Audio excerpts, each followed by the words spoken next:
Have you ever just, stared at your phone screen, maybe your favorite app or some super slick website and just wondered, how?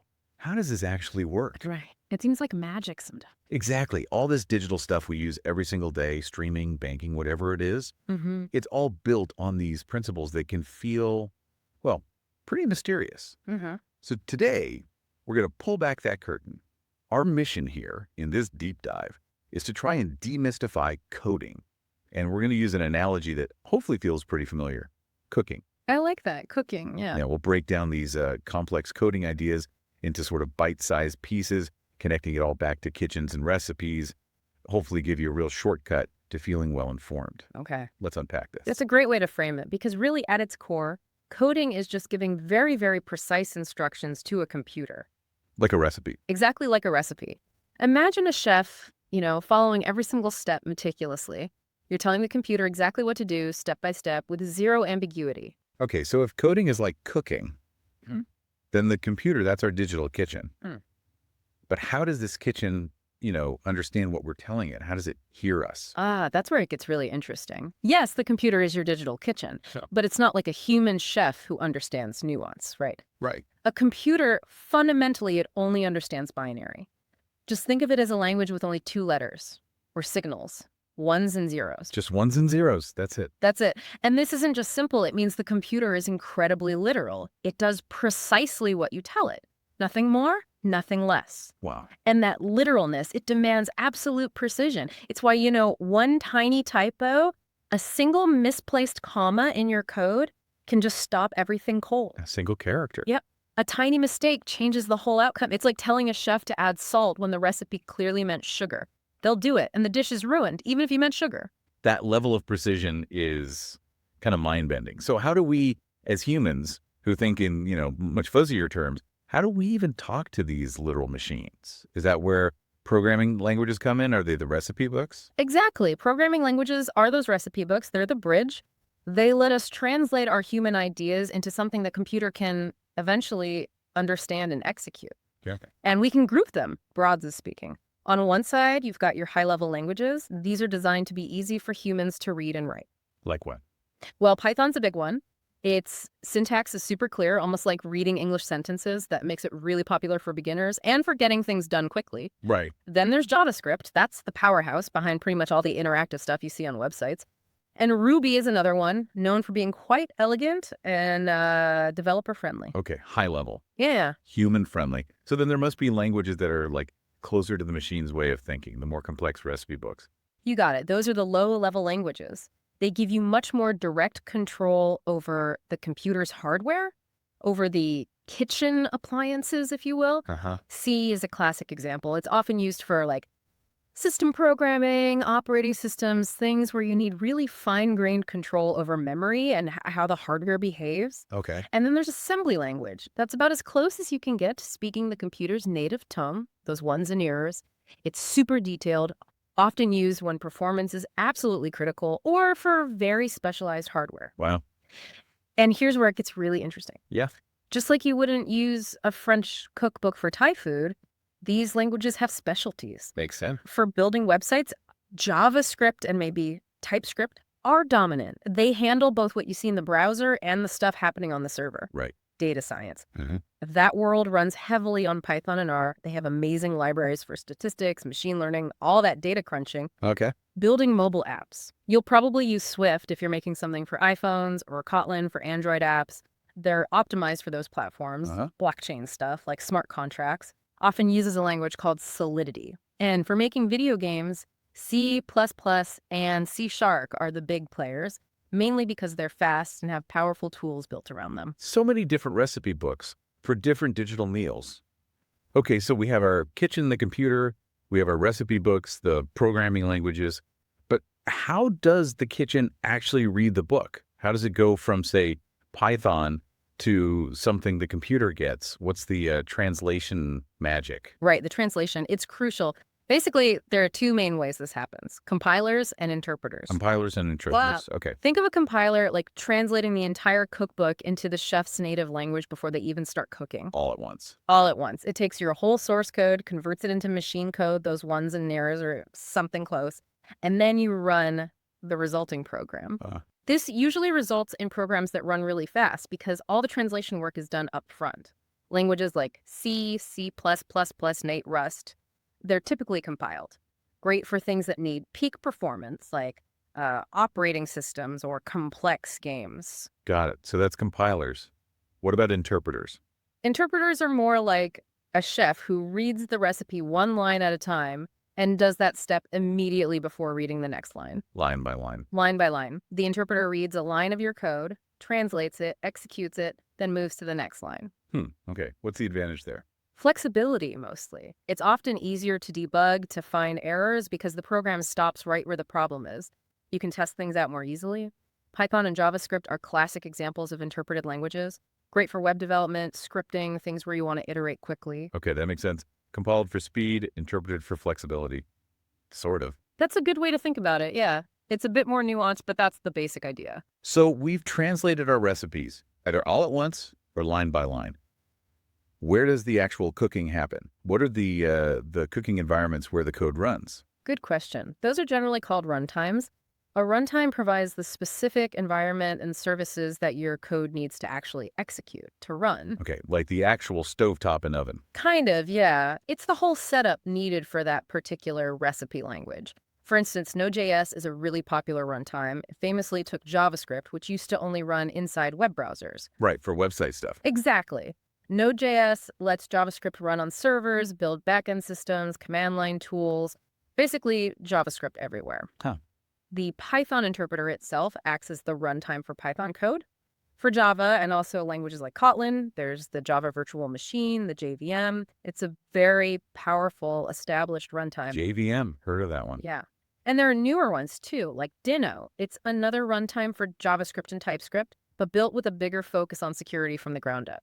Interesting. So the runtime is where the interpreted or compiled code actually comes to life. Precisely. It manages memory, interacts with the operating system, provides core functionalities.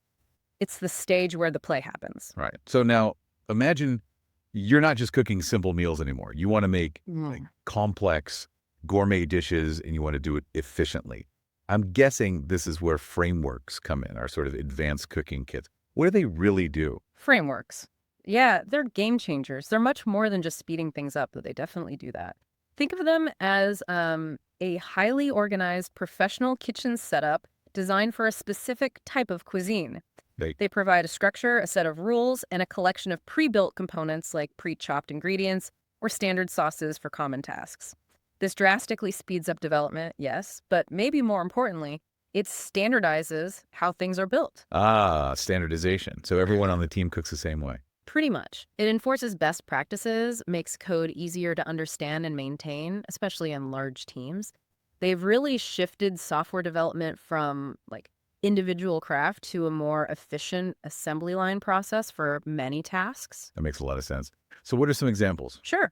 For web frameworks, you have things like Next.js, which is really popular for building complete web applications, handling both the front end and back end. Okay. Django is a very powerful Python framework, known for including almost everything you might need right out of the box. They call it batteries included. Yay, I like that. Express.js is more minimal, often used just for building the backend APIs, the communication channels that let different software parts talk to each other.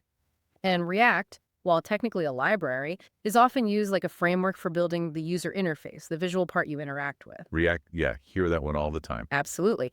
Then in the mobile world, you have mobile frameworks. React Native lets you use JavaScript, that web language, to build native apps for both iOS and Android. One code base for both. Largely, yeah. Flutter is another big one for cross-platform development, known for its performance and slick interfaces. Okay. And games. For game development, Unity is huge. It uses C# and is super versatile, used for everything from simple mobile games to complex 3D titles.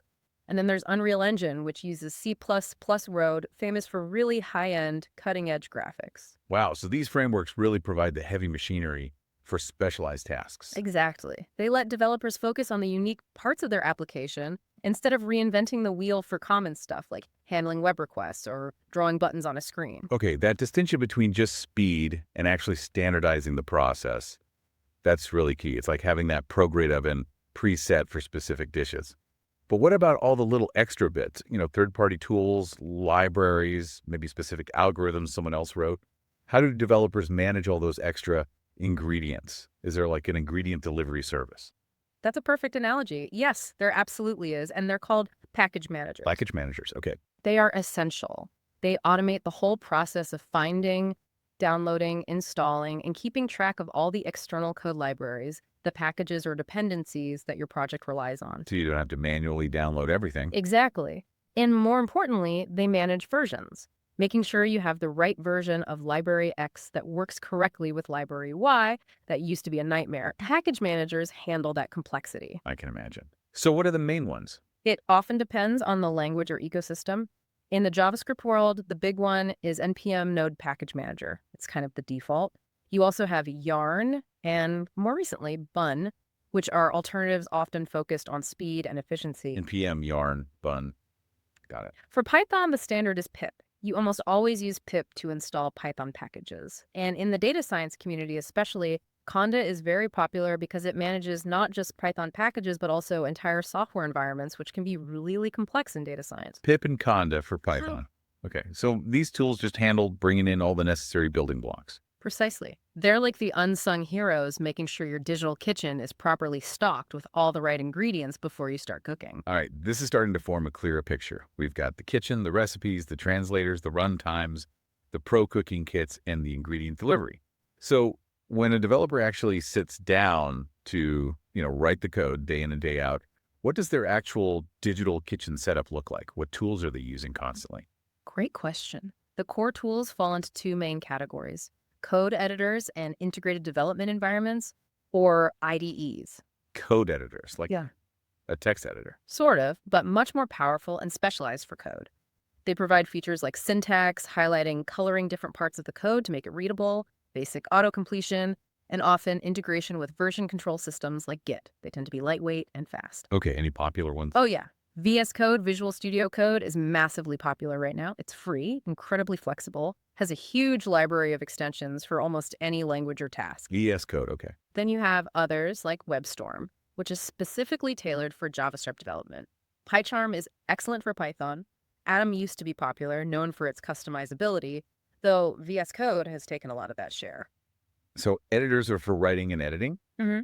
What about IDEs then? Integrated development environments. IDEs are like the full-service professional chef's workstation. They take a code editor and bundle it together with a whole suite of other powerful tools, all integrated into one application. So more than just editing. Much more. They typically include advanced code completion and analysis, really smart suggestions as you type, powerful debugging tools that let you step through your code line by line to find problems, build automation tools, testing frameworks, database tools, and comprehensive project management features. Wow, the whole package. Pretty much. They aim to provide everything a developer might need for the entire software development lifecycle, from writing the first line of code to testing and deploying it. Think of tools like IntelliJ IDEA, which WebStorm and PyCharm are based on, Visual Studio, the bigger sibling of VS Code, or Eclipse. So an editor is like a good knife and cutting board, while an IDE is the entire professional kitchen counter with built-in appliances. That's a pretty good analogy, yeah. Some developers prefer the lightweight flexibility of an editor with plugins. Others want the all-in-one power of an IDE. It often depends on the project complexity and personal preference. Okay, that makes perfect sense. They're the core workspaces. Now let's zoom out again. We've covered the fundamentals of coding, the tools, but the tech landscape is always changing, right? So what does this all mean for the bigger picture? What are the sort of emerging technologies that build on top of all this? Absolutely. The foundations are crucial, but what's being built on top is evolving incredibly fast. Artificial intelligence and machine learning are obviously huge drivers right now. AI and ML, yeah. We're seeing tools like Google's TensorFlow and Facebook's PyTorch become central to building AI models. The key skills there revolve around data processing, understanding neural networks, and complex algorithms. And what are they used for? Oh, everything from image recognition, your phone identifying faces, to natural language processing like ChatGPT, to predictive analytics in business and science. It's transforming countless fields. Definitely feels like it. What else is big? Blockchain and decentralized technologies are another major area. This isn't just about cryptocurrencies anymore. It involves developing smart contracts, self-executing contracts with the terms written directly into code, especially on platforms like Ethereum. Smart contracts. Yeah, and building what people are calling Web3 applications. The idea is a more decentralized internet where users have more control over their data and digital assets, often using things like crypto wallets and participating in dApps or decentralized apps. Web3. Still trying to wrap my head around that one. It's a shift for sure. And then, maybe less flashy, but arguably more impactful day to day is cloud computing. Right, the cloud. Yeah. AWS, Google Cloud. Exactly. Amazon Web Services, Google Cloud Platform, Microsoft Azure. These platforms provide the infrastructure, servers, storage, databases, networking on demand over the internet. This has revolutionized how software is built and deployed. How so? Well, concepts like serverless architecture mean developers can write and run code without even thinking about managing the underlying servers. The cloud provider handles all that, and microservices design, breaking huge applications into tiny, independent pieces, makes systems more resilient and easier to update. The cloud enables all of this at scale. So AI, blockchain, cloud. Mm-hmm. The digital kitchen is getting seriously high tech with specialized labs attached. That's a good way to put it. Yeah. But, hearing all this, Yeah. it sounds incredibly technical. Is that all there is to it? Or are there other skills involved in being a developer today, like soft skills? Oh, absolutely essential. You could be the best coder in the world technically, but without strong soft skills, you'll struggle, especially in a team environment, which is most environments. So what are the key ones? Well, number one, arguably, is problem solving. That's the core job, really. Figuring out why something isn't working, debugging complex issues, designing elegant solutions to tricky requirements. Right. Makes sense. Communication is huge, too. You need to be able to explain complex technical ideas clearly, not just to other developers, but also to managers, designers, clients, people who might not have a tech background. Yeah, that translation skill again, but for people. Exactly. Then there's continuous learning.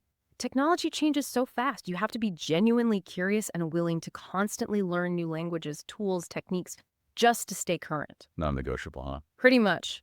Collaboration is key. Almost all significant software is built by teams, so being able to work effectively with others, share knowledge, handle disagreements constructively, it's vital.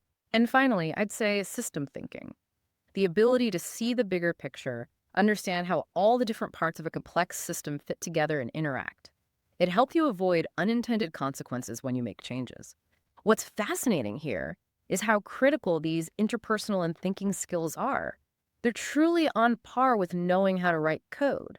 That's a really important point. It's not just about the machine. It's about the people and the process. Mm-hmm. And speaking of bigger impact, with all this power to build things that affect potentially millions of people, there have to be ethical considerations, right? Building responsibly. Absolutely. This raises an important question, maybe the most important question.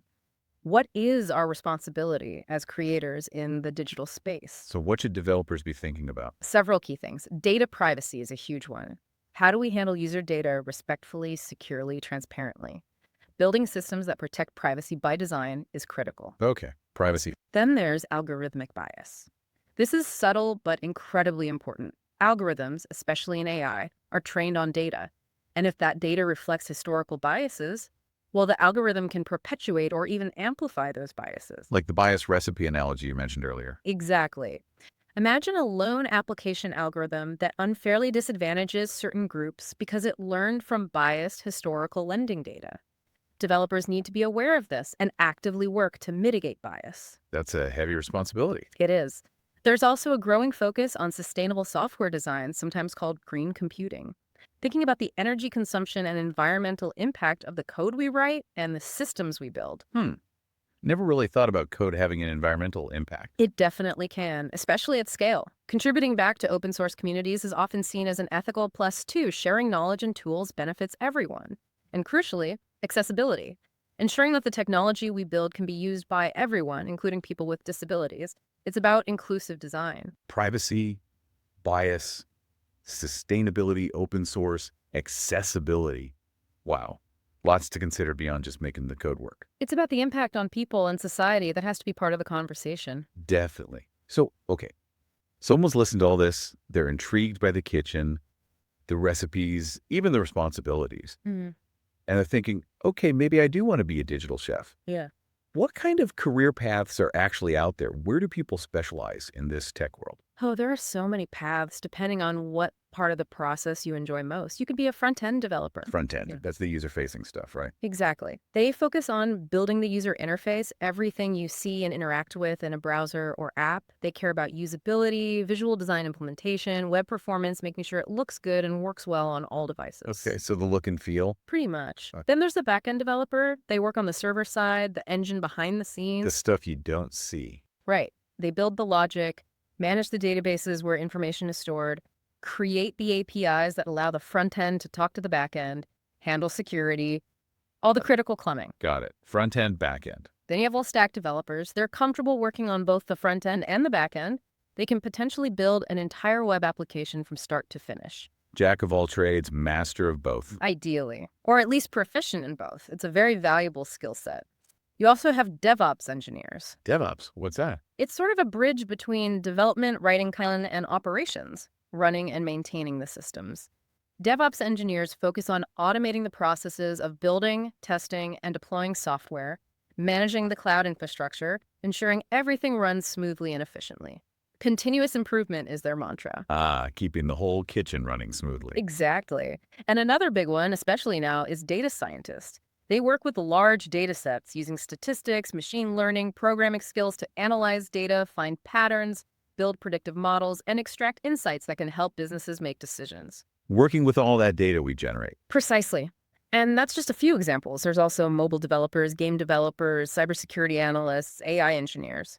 It's a vast field. Wow, okay. Lots of options.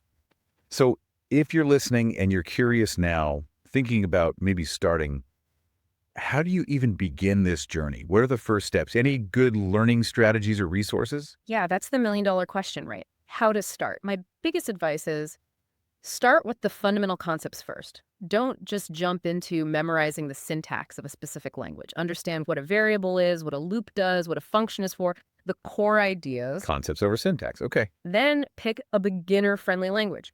Python is usually my top recommendation here. It's readable, versatile, has a huge community, lots of learning resources. It's a great first step. Python, got it. And then this is maybe the most crucial part. Build things. Start small. Tiny projects. A simple calculator, a little text game, something to scrape data from a website. Anything that makes you apply what you're learning. Hands-on practice. Absolutely critical. And related to that, practice consistently. Even if it's just 30 minutes a day, that regular engagement builds understanding and muscle memory much better than occasional marathon sessions. Little and often. Yeah. Makes sense. What about resources? Where can people learn? The great news is there are tons of amazing free resources now. Websites like Free Code Camp and Codecademy offer interactive courses right in your browser. Interactive is good. Yeah. Harvard's famous CS50 course is available online for free. It's a fantastic, comprehensive introduction to computer science. YouTube is overflowing with high-quality tutorials on literally every topic imaginable. You definitely get lost on YouTube. For sure. GitHub is not just for hosting code. It's full of sample projects you can study and learn from. And major online learning platforms like Coursera, ADX, Udacity, they all offer free introductory courses from top universities and companies. So lots of free starting points. What about when you want to go deeper? Good question. For honing problem-solving skills, competitive programming platforms are great. LeetCode, HackerRank, CodeChef, they give you challenging coding problems, which is excellent practice for technical interviews too. Elite code, yeah. Hear about that for interviews. Definitely. And then project-based learning is huge for building real-world skills. Find open source projects on GitHub that interest you and try to contribute, even if it's just fixing a small bug or improving documentation. Or build your own personal projects for your portfolio. That hands-on experience is invaluable. Build a portfolio. Show what you can do. Exactly. It demonstrates practical skills much better than just listing courses you've taken. That's a fantastic roadmap. Really practical advice. Looking even further ahead now. What's next? Any predictions or big trends you see shaping the future of coding? And maybe some final pro tips for developers just starting out. Ooh, the future. It's always exciting, always moving. One big trend is definitely AI-assisted coding. Tools like GitHub Copilot are already changing how developers work, suggesting code, even writing whole functions. So AI writing code for us. Are developers out of a job? Huh. Not likely, I think. It's more about changing the job. It'll automate the more tedious parts, freeing up developers to focus on higher-level design, complex problem-solving, and architectural decisions. It becomes a powerful assistant. A tool, not a replacement. Okay. Exactly. We'll also see continued growth in low-code and no-code platforms. These allow people with little or no traditional coding experience to build applications using visual interfaces. It democratizes development in a way. More people building stuff. Right. Cybersecurity will become even more critical. As everything becomes more connected, the need to build secure systems from the ground up will be paramount. Definitely seems important. Green computing, that sustainability aspect we talked about, will likely gain more traction. And then there are the really cutting edge areas like quantum computing, which could revolutionize certain types of problems, and edge computing, processing data closer to where it's generated instead of sending everything to the cloud. Still early days for some of that, but definitely on the horizon. Quantum. Wow. Okay, so the landscape keeps shifting. Any final words of wisdom, those pro tips for someone stepping into this world? Yeah, a few things I always tell beginners. First, don't be afraid to make mistakes. Seriously. Errors are how you learn. Debugging is like 90% of the job sometimes. Embrace it. Okay, mistakes are good. Got it. Second, code every day, even just 15, 30 minutes. Consistency is king. Keep the momentum going. Daily practice. Third, build projects you actually care about. Find something you're passionate about, music, sports, games, social issues, and build something related to it. That intrinsic motivation will carry you through the tough spots. Find your passion project. Fourth, join a community.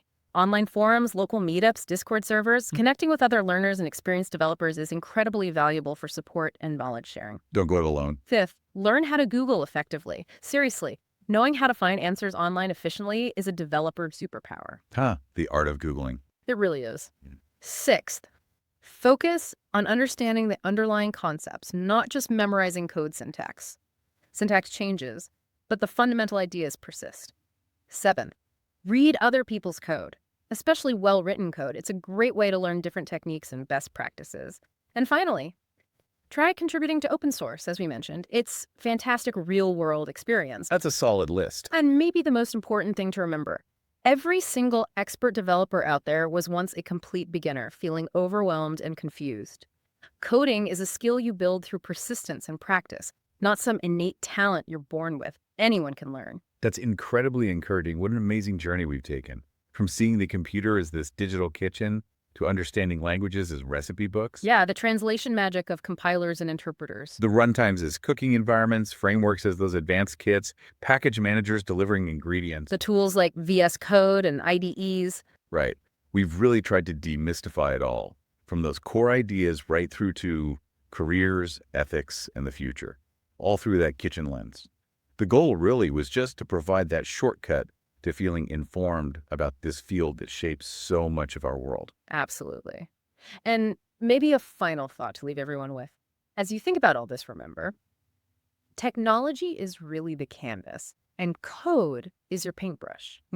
I like that. You're not just typing instructions into a machine, you're crafting digital experiences. Yeah. You have the power, potentially, to create things that connect people, solve problems, maybe even change the world in small or large ways. Code is a creative tool. Exactly. So stay curious, keep exploring, maybe even pick up that digital paintbrush and start your own coding journey. That digital kitchen, it's wide open, and there are endless recipes waiting to be created.